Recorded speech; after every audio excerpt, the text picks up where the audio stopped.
Hi friends, இப்போ தேங்காய் சட்னி கடலைப்பருப்பு வச்சு அரைக்கிறத பார்ப்போம். இதுக்கு ஒரு வானல் வச்சுட்டு அதுக்கு கொஞ்சமாக எண்ணெய் விட்டுப்போம். ஒரு சின்ன கட்டி பெருங்காயம், ஒரு சுண்டைக்கு அளவுக்கு பெருங்காயத்தை சேர்த்துட்டு இதை நல்லா வறுத்துக்கணும். அதோட 2 அல்லது 3 டேபிள் ஸ்பூன் சட்னிக்கு தகுந்த மாதிரி சேர்த்துங்க. நான் 3 டேபிள் ஸ்பூன் கடலைப்பருப்பு சேர்த்து அதோட 5 மிளகாய், சிவப்பு மிளகாய் சேர்த்து செவக்க வறுத்துக்கணும். அப்போ தான் இந்த சட்னி நல்லா வாசனையாக இருக்கும். மிளகாயும் நல்லா கலர் மாறணும்.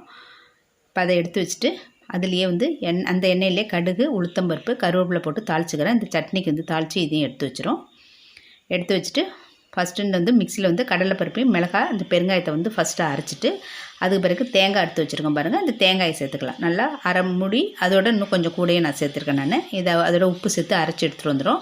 இப்போ நம்ம தாளித்து வச்சுருக்கிறத இதோட சேர்த்துட்டோம்னா சட்னி நல்ல டேஸ்ட்டாக இருக்கும். கடலைப்பருப்புக்கு பதிலாக உளுத்தம்பருப்பு சேர்க்கலாம்.